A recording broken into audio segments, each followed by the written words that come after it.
Πριν 7 χρόνια γνωριστήκαμε. Και σιγά σιγά χτίσαμε τη φιλία μας. Γνωριστήκαμε σε μια ομάδα αυτοστήριξης για ανθρώπους με HIV. Ήμασταν σε κοντινή ηλικία, ενδεχομένως είχαμε και κοινά βιώματα, που ίσως αυτά να μας ένωσαν. Ίσως τελικά αυτό να ήταν το μέσο. Σε είχα πείσει να με πας και ένα ταξίδι. Μετά με πήγε και δεύτερο. Και τελικά την πήγα και τρίτο ταξίδι. Πού είχαμε πάει τρίτο ταξίδι? Είχαμε πάει Πράγα, Εδιμβούργο και Βενετία. Αχ ναι, Εδιμβούργο. Το είχα ξεχάσει. Είχαμε πάει και διακοπές στα Κουφονήσια μαζί. Αλλά δεν γνωριζόμασταν καλά τότε. Εγώ ήμουνα με άλλη παρέα και ο Νίκος με άλλη. Ναι, αλλά τελικά οι παρέες μίξανε. Η πρώτη φορά τότε εκείνη ήταν δοκιμαστική για μας. Δεν γνωρίζαμε ο ένας τον άλλο καλά. Τελικά όμως το διασκεδάσαμε πολύ. Ιστορίες για γέλια. Ξέρεις κάτι? Πιστεύω πως θα συνεχίσουμε να πηγαίνουμε ταξίδια. Εντάξει, κολλήσαμε. Θυμάμαι την πρώτη φορά που την είχα γνωρίσει. Ήταν πολύ διαφορετική τότε.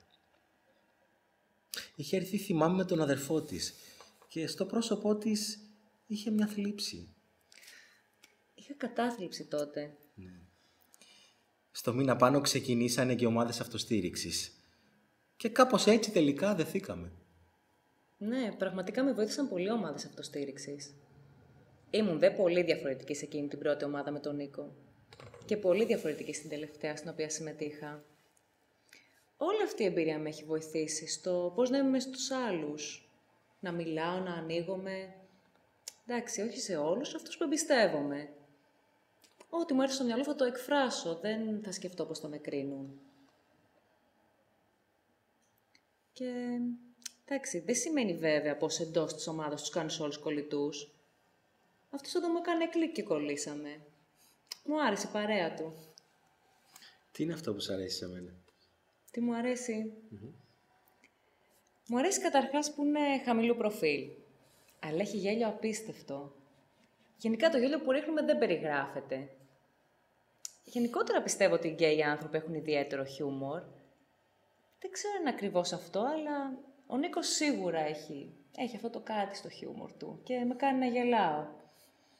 Οπότε, αν με ρωτάς αν είναι σημαντικός φίλος για μένα... Ναι, είμαι. Εμένα ρώτησε, εντάξει. Αφού ήξερα τι θα απαντήσεις.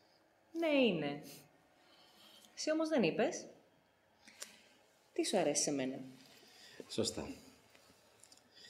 Λοιπόν, πρώτα απ' όλα μου αρέσει που είναι ευθύς. Μου αρέσει που έχει πολλά ενδιαφέροντα στη ζωή της και επίσης μου αρέσει ο τρόπος σκέψης της. Ξέρεις, πολλές φορές ο τρόπος που σκέφτεσαι νομίζω ότι βοηθάει και εμένα τον ίδιο. Τι άλλο? Σου αρέσει που παίζω θέατρο? Α, βέβαια. Είναι αρτίστα. Πες κάτι γι' αυτό. Τι να πω. Εντάξει. Ήταν ένα στοίχημα που είχα βάλει με τον εαυτό μου. Το κατά πόσο μπορώ να εκτεθώ. Αν μπορώ να εκτεθώ. Που δεν είμαι ηθοποιός, αλλά δοκιμάζω, πειραματίζομαι. Και δεν φοβάμαι να ανέβω πάνω στη σκηνή. Και αυτό είναι μια μάχη, είναι ένας αγώνας για τη ζωή. Αυτό.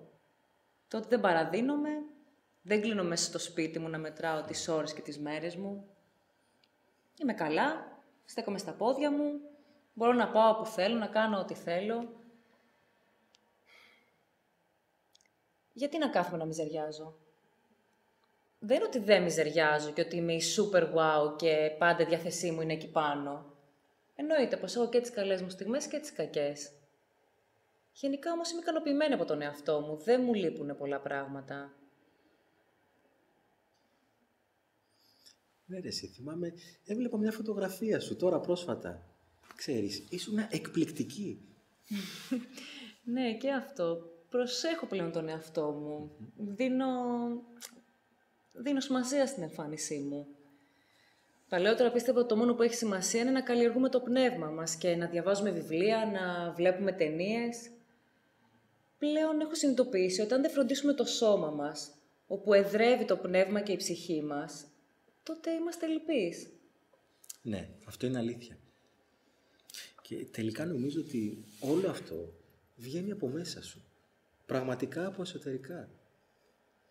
Είναι ένα κίνητρο για μένα να προσπαθώ και να μην παρετούμε. Δηλαδή, αυτό με οθεί να κάνω περισσότερα. Και τη χρειάζομαι αυτή την επιβεβαίωση από το περιβάλλον. Θέλω αυτή τη στέριξη από τους φίλους μου και τις φίλες μου. Να σου διαβάσω κάτι. Είναι από μια καρτούλα που μου έχει δώσει ένα πολύ αγαπημένο μου πρόσωπο. Ανάμεσα σ' άλλα μου γράφει: «Μη μασάς και μην κολώνεις πουθενά. Και ό,τι σε χαλάει, να το σκέφτεσαι σε ορίζοντα δεκαετίας. Τότε τα πράγματα παίρνουν τις κανονικές του διαστάσεις». Είναι κάτι που κουβαλάω πάντοτε μαζί μου. Ναι, γιατί ενδεχομένως, ακόμη και αν πέσεις, το ξαναδιαβάζεις και αυτό τελικά σου φέρνει μια χαρά. Ναι ρε παιδί μου, ακριβώς, το οτιδήποτε. Ένας τσακωμός στη δουλειά, κάτι που μπορεί να σε ρίξει.